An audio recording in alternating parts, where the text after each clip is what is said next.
Shalom, shalom, brothers and sisters. This is your Levitical priest back at it with another video. Hope you enjoy it. If you like the video, please hit the like button and feel free to subscribe to my channel and get all my latest videos. Today, I want to talk about a very interesting subject that I went before the Lord to find out about, and that was captivity after captivity.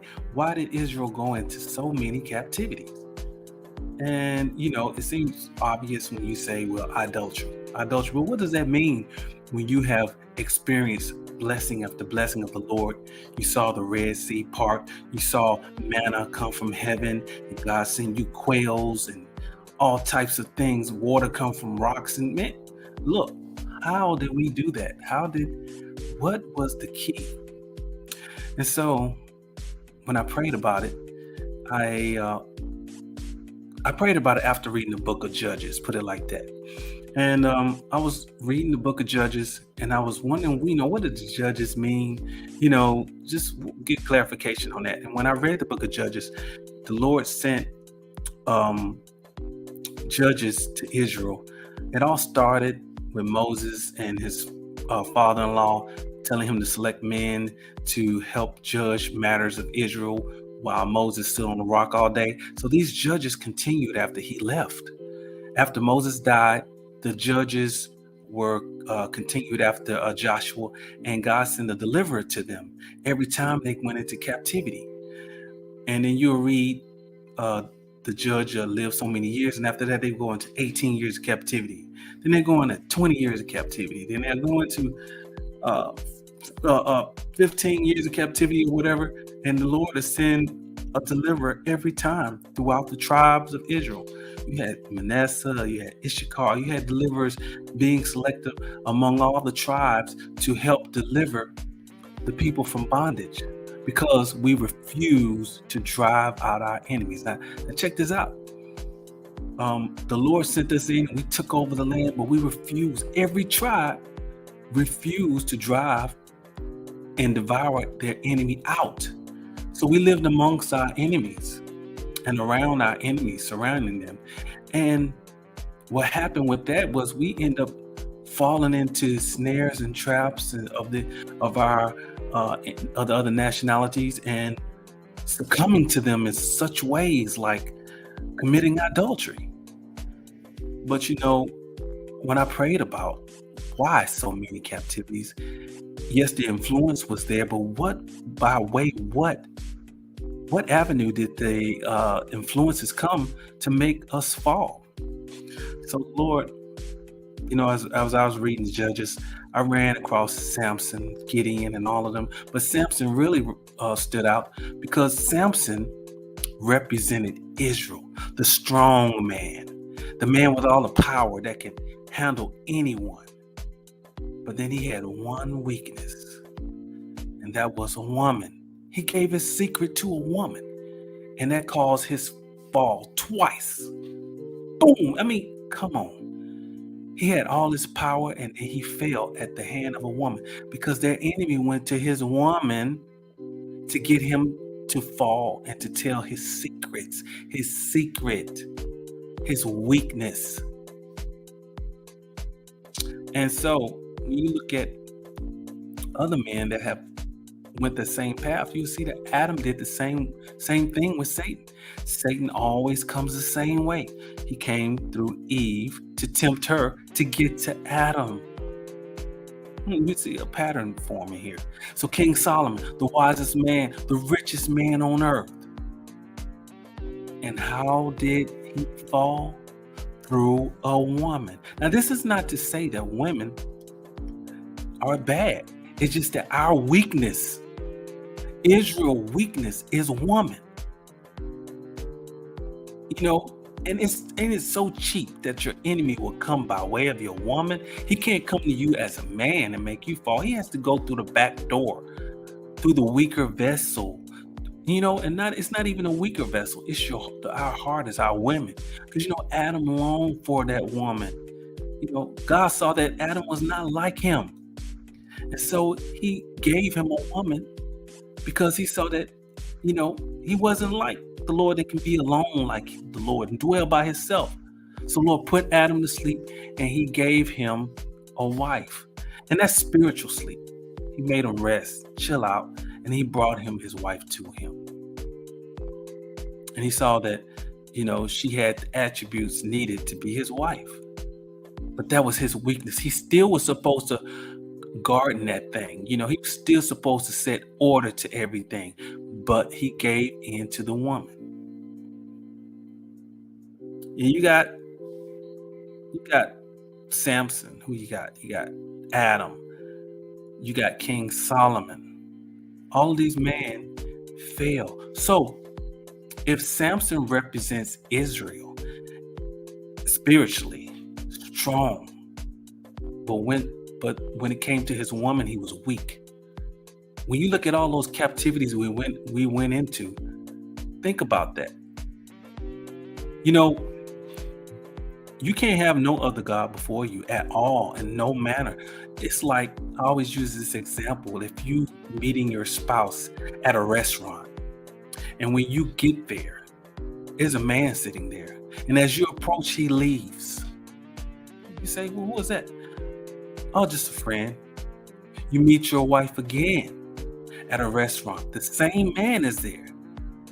And when you approach, he leaves again. After the second or third time, you're like, look, whatever this is, I'm not being a part of it. That's the way God is. That's the way the Most High is. He don't want nobody else around us. He don't want nothing else. So he'll leave. Think about King Saul. King Saul disobeyed the Lord, and the spirit of the Lord was removed from him, and an evil spirit came to vex King Saul. So King Saul was jealous, envious. He was just vile, murderous. All these spirits will fall upon you. And when you read the book of Judges, you'll see that by way of giving into our women. And how did that happen? Let's think about how that may happen. You got a woman, you married, and your woman, she wants Valentine's Day. And she's vexing you about after the Sabbath, before the Sabbath. Let's do this. Can't we just do this? Before you know it, you're consistently yielding on the Sabbath. You're consistently yielding to the holidays, going to visit people. You're consistently giving a present here, a present just for the kids. Before you know it, you've lost your way. You've lost the Most High. Because once you start doing those things consistently and more often, then the Most High is out of your spirit. You've lost your way. You don't even want to talk about the Sabbath no more. You're so disgusted. Now you're just fully just blown in. And now you're lost. Now you're doing everything you used to do. And now because you know better, those spirits come to vex you. And you are 7 times worse than what you were. Now you're fully reprobate. Now you're at the bottom. This is the same thing that happened to Israel continually. Yielding to our women instead of being leaders, instead of being stern. If you're stern, you're not going to make her leave.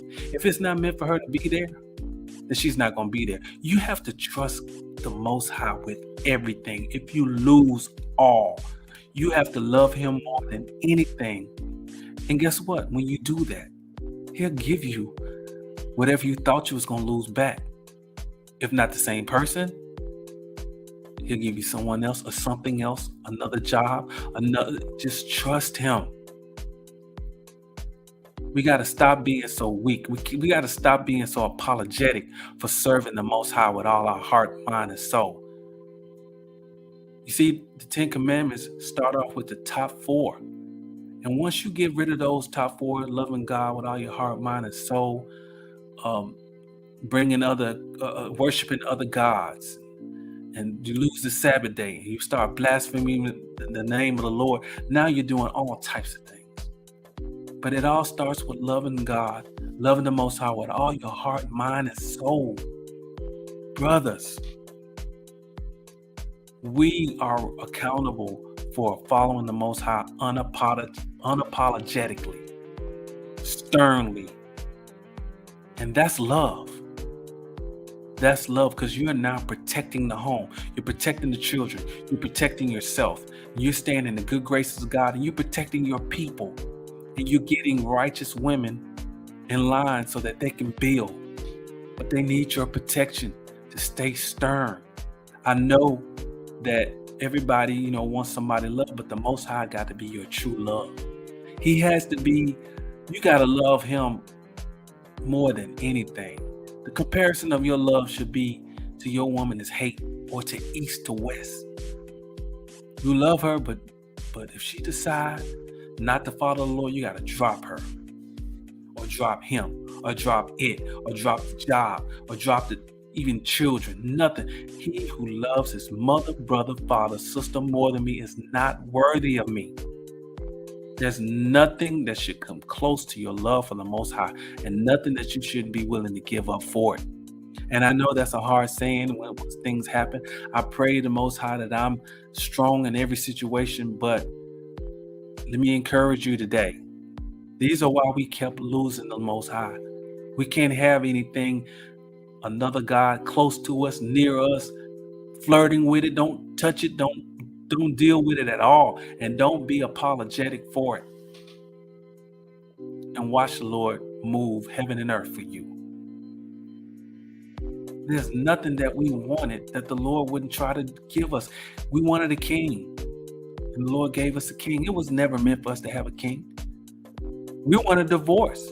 The Lord never meant for us to have a divorce, but you can't get no better than the Lord, the way he helped and worked with us. And look, his hand is not short. The Lord does not slacken anything. The Most High is a greater than what I can tell you. He is more than what you ever believe and want. So we have to believe that in our heart. And there's no lack in the Lord and the Most High. So, there's a lot of things I could say on and on about women, the wickedness of a woman. You see, the thing when it comes to this one scripture that stands out to me, and it talks about it's Ecclesiastes 25:19. And it says, all wickedness is but little to the wickedness of a woman. Let the portion of the sinner fall upon her. Now, when we read that verse, you got to understand something. Women, and I heard Pastor Dow say this. I listen to everybody, so I don't get offended. I listen to everybody, all 12 tribes I listen to. I garner things out of this truth. I don't agree with everything. But I always heard him say, women don't like facts. Women don't like truth. Because if you look at it, you see one woman have a child out of wedlock. She struggled, and her child grows up, end up in jail. Then you see the next woman come right behind her, do the same thing, and they believe that all of them feel like their circumstances are different, and they don't care nothing about no truth. And this is not to put down women, but it takes a special woman to care about truth. And most women don't care about truth. It takes a special Israelite woman that care about the Lord. Even among the Israelite women, you have to sift it, because it takes a special woman to care about facts, to care about truth, because every woman have their own interpretation of what things look like, what things should be. I got 6 sisters, and you talk about, if you tell them, well, your jeans are too tight. No, my jeans ain't too tight. I can pinch something off here. I can pull about an inch off. The other one say, well, I can pull up a centimeter. That's not too tight. Everybody got a different definition for what is. So when it comes to interpretation, the Lord gives you interpretation, because women compromise those things. So that's why men, you have to lead.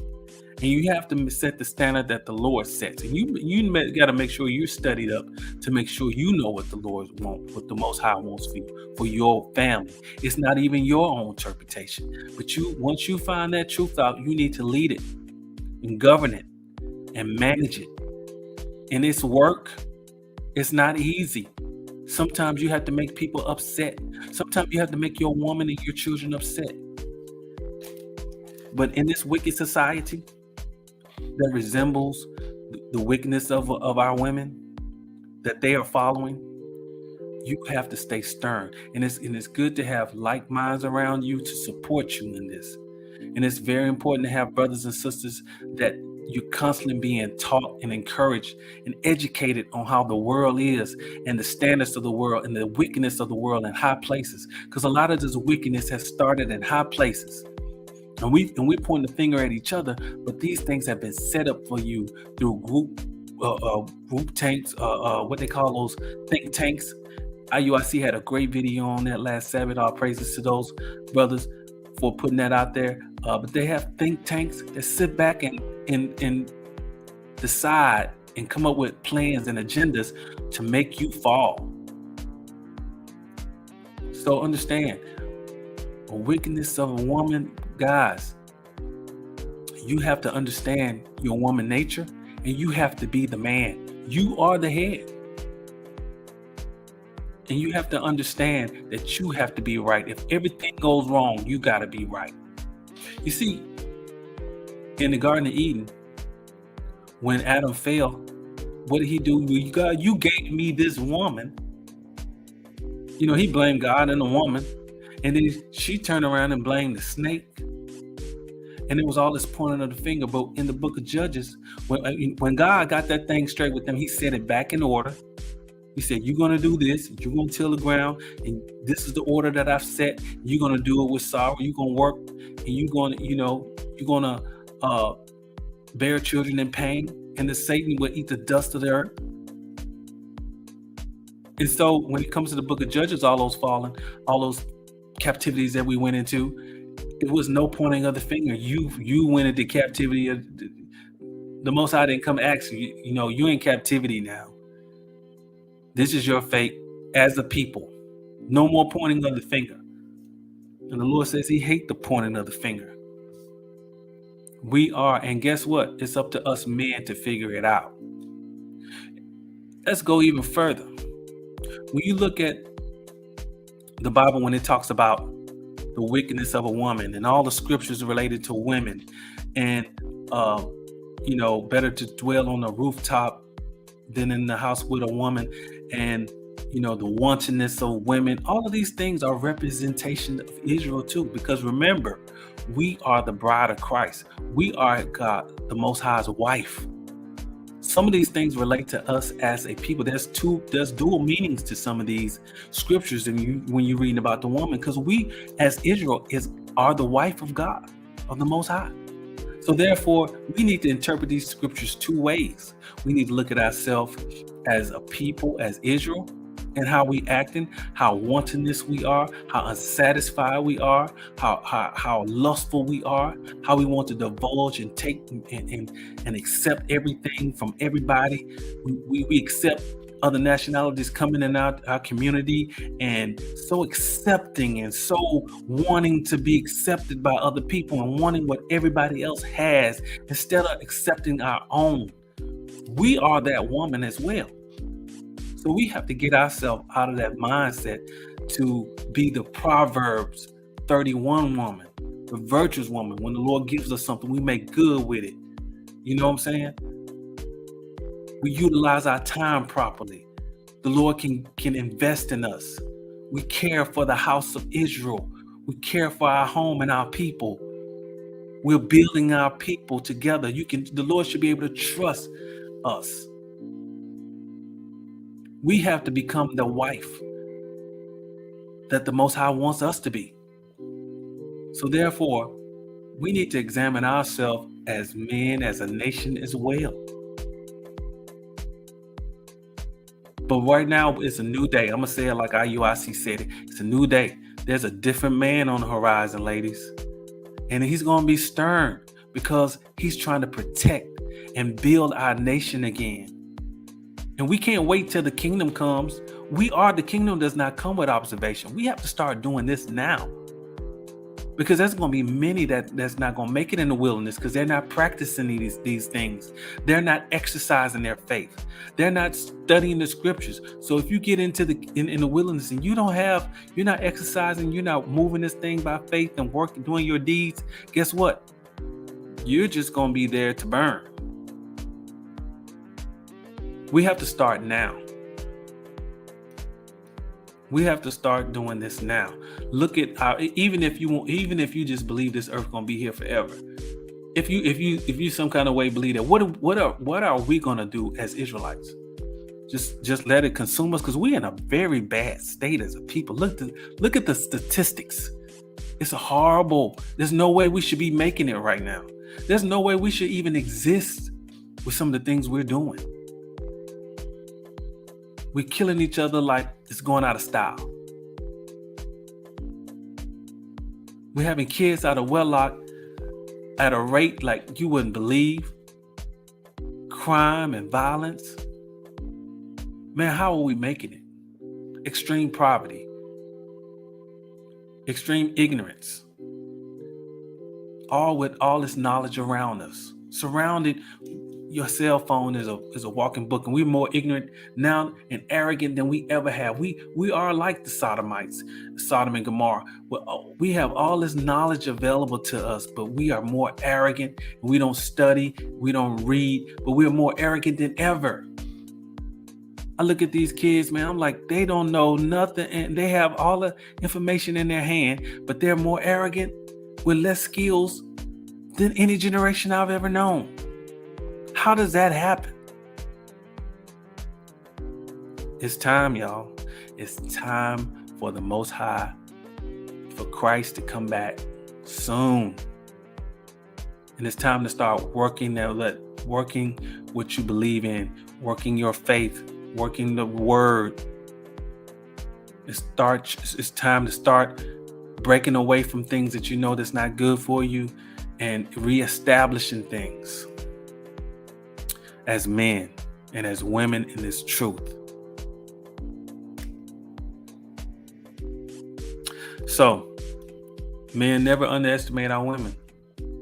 You know, they are our greatest weakness. And when you realize that that's your weakness, then you know how you need to move. And that is, you need to get closer to the Most High. That is, we need to get closer. What does it say in the book of Proverbs? It says, Proverbs 31 and verse 3, give not thy strength unto women, nor thy ways to that which destroyeth kings. Man, women are powerful, man. If you give your heart to women, look, man, that can destroy a whole lot. Even in the book of Ezra, First Ezra 3 and 12, it talks about how Darius the king, they were talking about what's the strongest thing in the world, on the planet, and it turned out to be that women are the strongest. It says First Ezra 3rd chapter 12th verse, the third wrote, women are the strongest, but above all things truth beareth away the victory. Women are the most powerful entity on the earth. Stop playing. This is real. You better know that. And if you don't, then you'll fall into it thinking that you're stronger. But you need to know that our weakness has always been the woman from the beginning of time. The Lord made that thing good. So we need to make sure that we put nothing before the creature that He created, which is us. And anything on earth, anything above earth, anything under the waters, we're not supposed to put nothing before the Most High. Get that, know that. And be very careful where you putting your heart at when you meet a good woman. You don't make her your strength, you make the Most High your strength. Or we'll be back where just look at it right now. Women are running things. Women making all the decisions on politics and government because they are the majority. Women are the majority in the workplace. Women are the majority in college. Look at the results. Every nationality of people, every captivity we went in, women, especially in Egypt, women were gods and kings. They were able to reign. And a lot of the things we got was from them. And that always leads to hell. If you want to control the people, you reverse the orders. And that is put the woman before the man, woman and children before the man. And when you do that, you can control them for centuries, hundreds, until the Lord does something.